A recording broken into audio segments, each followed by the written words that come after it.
said, I'm with you. It's always been in my world. Y'all are just catching on. Then came voice note number 6. I said, round of applause for Dad of the Century.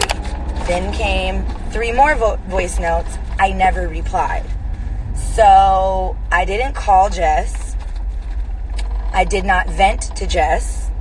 That's not what happened. What happened was I sent Jess a voice note and a thing of her, Jess with the mess, on July 16, 6:24 p.m. She replied July 17, 1:44 a.m.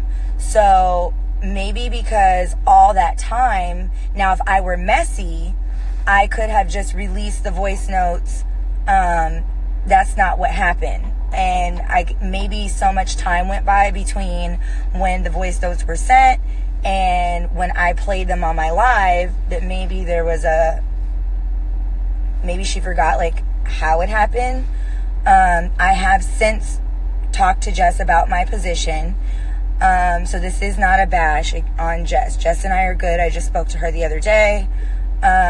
We're fine. And Jess never until that day ever said a disparaging word about Drew or Apryl to me. And I never have ever put Jess, when I saw Jess and Apryl and Drew celebrating Drew's birthday last year in November, I did not say anything to Jess about it.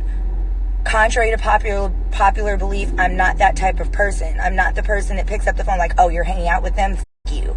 Like, I literally said nothing to Jess. My friendship to Jess was completely separate. And as far as I knew, I wasn't being discussed with Drew and Apryl. And as far as I can vouch for Jess, they weren't being discussed with me. I have always maintained it was me that made initial contact with Jess about them, based off of her Jess with the Mess video. And I know that as a comedian, friends and family are not exempt from being roasted. But in that particular Jess with the Mess video, I was like, hold on now, get your friends. And that was what ensued. Now, having said that, oh my, that's an accident waiting to happen. Having said that, my friendship to Jess was always separate. I never put Jess in a scenario where she had to pick and choose. And when I released the voice notes, Apryl became an innocent bystander. It wasn't even about Apryl. It was about the fact that I had been at the Real Street Festival filming that scene that aired tonight in the white lace. And one of the producers came to me and said, Jess and, or no, I don't know if they were live. I know they were live that day. And then I got some DMs of bits and pieces. And I don't think that Jess was, I didn't get to see the whole live. I just saw, like I said, bits and pieces when Jess had the yellow on in the kitchen. And that was either the day of the Real Street Festival or like the day after. But either way it goes, my feelings were hurt because what I have always liked about Jess is when she does her Jess with the Mess, she separates the people from the public figures, right? And there were always certain boundaries that she never crossed. And even for herself, I appreciated the fact that she separated the woman from the comedian. And I knew Jess before Apryl knew Jess. I knew Jess before my baby daddy knew Jess. So when I saw the live of Jess Key King with Apryl about me, which I've expressed all this to Jess, my little feelings got hurt because it was like, this isn't a Jess with the Mess video or skit or, you know, whatever.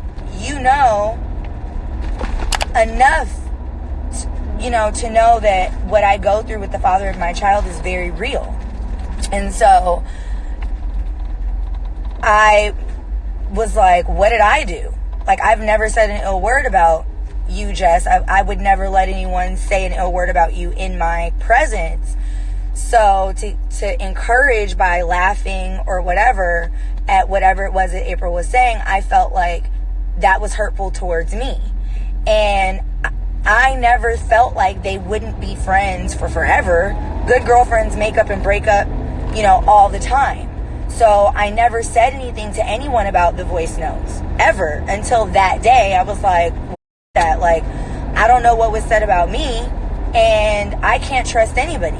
I couldn't trust the bitch that I laid my head next to and was co-parenting and then being stabbed in the back. And it's like, okay.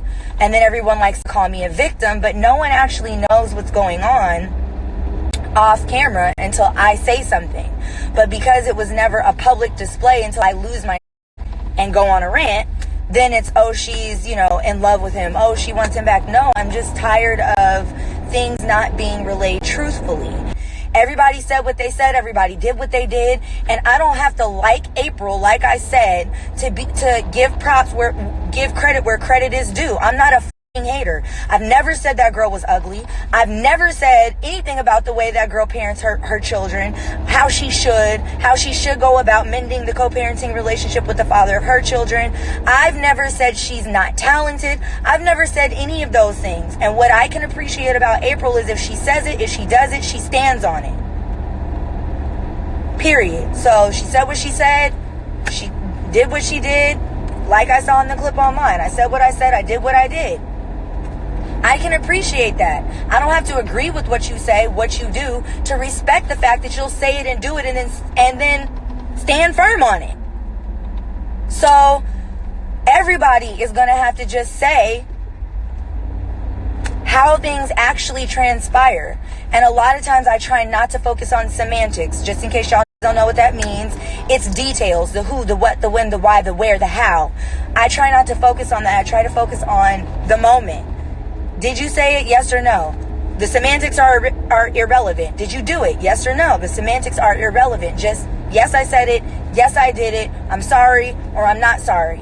We can move on or we can't move on. This is how we're going to move on. This is why I feel we can't. Avoidances and solutions. So I cannot allow, the show is already, VH1 and production are already flipping the narrative. And I backed out of shooting. Me, Drew, and Apryl, we all, at one point, were refusing to shoot with each other. And as a result, I went missing from 9 episodes because I no longer wanted to entertain that.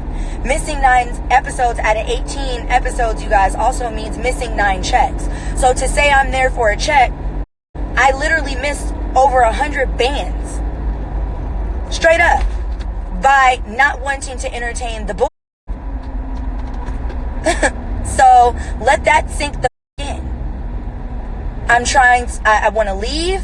I want to do other things. I want to focus on the clothing line. I want to focus on the music. I want to stay focused on my son. So I'm not going to allow anyone to not tell the truth, especially because it doesn't matter what I say, what I do, whether I'm justified or not. I'm always going to be held to a different standard of accountability and a different level of accountability than everyone else.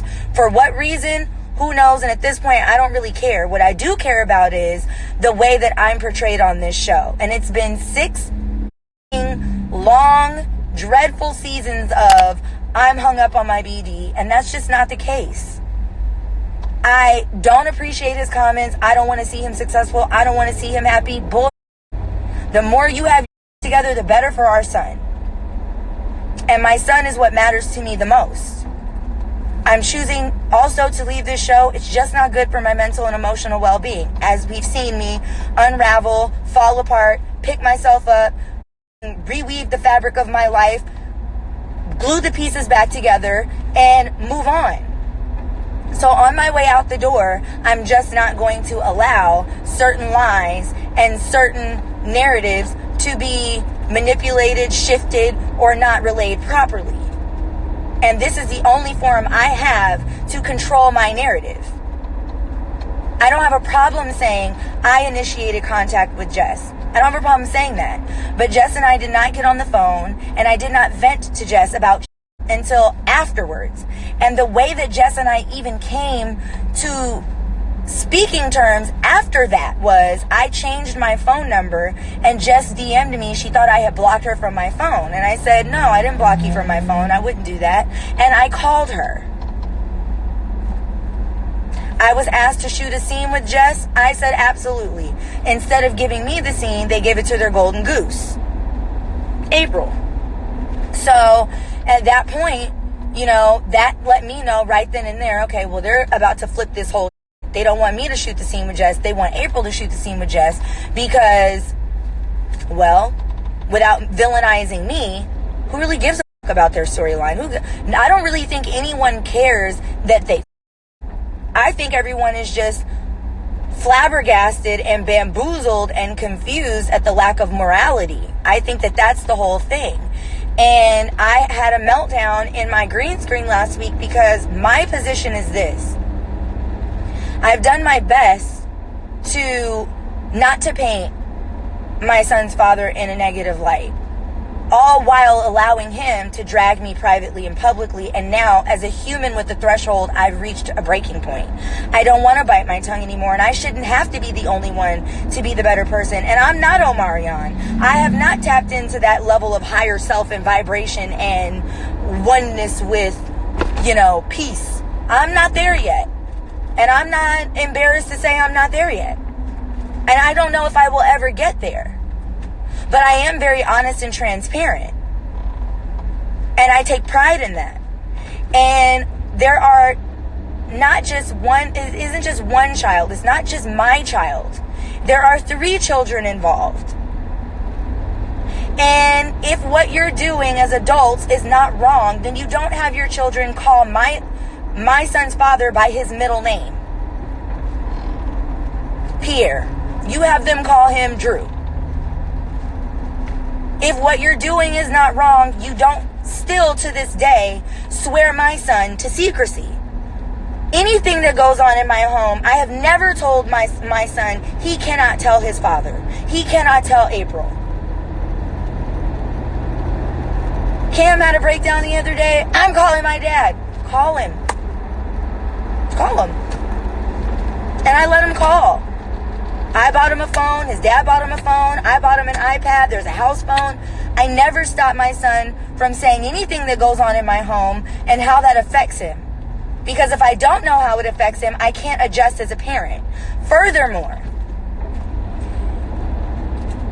we are all doing our children, myself included, a disservice by carrying on this charade.